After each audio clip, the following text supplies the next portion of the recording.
Maambon pala. May trapo dun sa ano kanina eh, pot holder, nakita ko. Pwede ata pumunas na bug. Na siguro, ano, babasa din naman eh. Ano ba eh? Natamad na ako. Ba't malungkot ang beshi ko na yan? Kasi malungkot ang lola mo. Ito yung naka-SC project. Boom.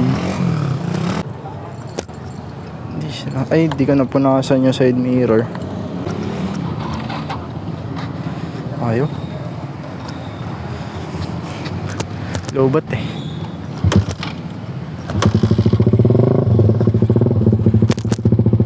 Na tayo mag-gloves, dyan lang man tayo sa ano, malapit.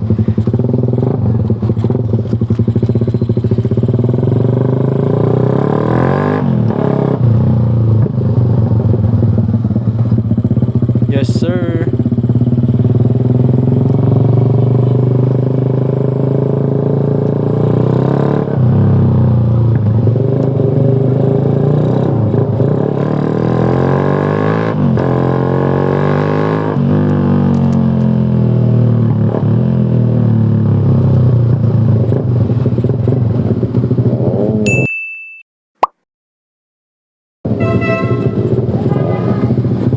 Ate! Kailan ka sa kuha? Kailan ka sa kuha? Wala. Justin na. Naka-AR na, di ba? Pa-rev daw. Ay, ala. Ala, congrats, te. Magawa na mo? Asa mo? Wala na kayo sticker, te, no? Wala kayo sticker? Wala kayo sticker? Mas sticker, te, te, oh. Sa? Asa na? Adra mo magtambay? Ingat. Ingat, ingat.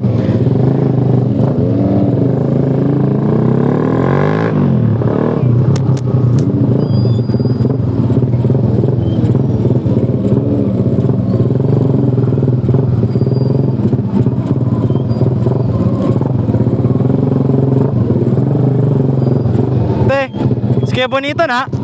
Ay, asin. Yeah. Congrats.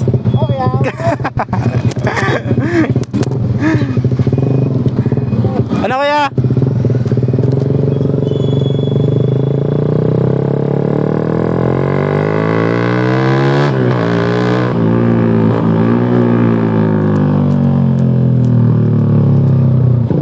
Silang tatlo, ano din sila eh, may motovlog din silang tatlo. Tapos, alam mo yun, sila yung nagpa-inspire sa akin or mas naging nagpaano ba? Paano ba? That you do.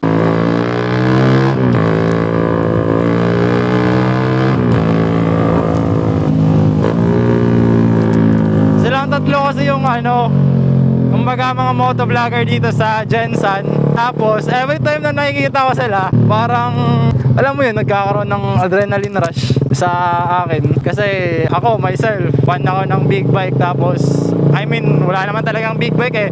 Ano naman talaga tawag doon? Sports bike.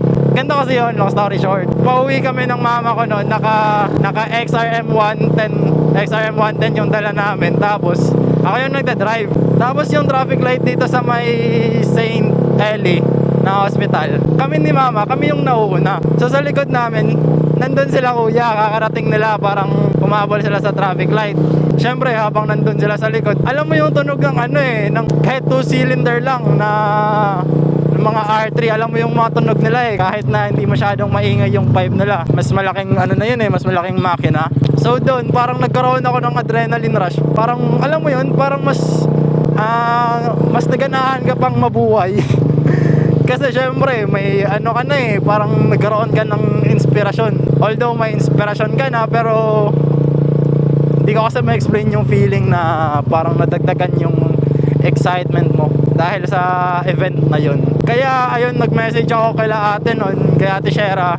Nag-message ako sa kanya na sabi ko ganito ganyan, natutuwa ako saan nangyari, and kahit di pa nila ako kilala nun. Then si Ate Shara naman nag-reply. Sabi ko, gusto ko silang ma-meet, and pumayag naman sila. So kapag pumupunta sila ng SM, ayun, dun kami nagkakita-kita. So ayun, yun yung kwento. Kaya kanina nung palabas na sana ako ng SM, nakita ko pa sila. Sarap ng tunog ng AR kanina, be. 650?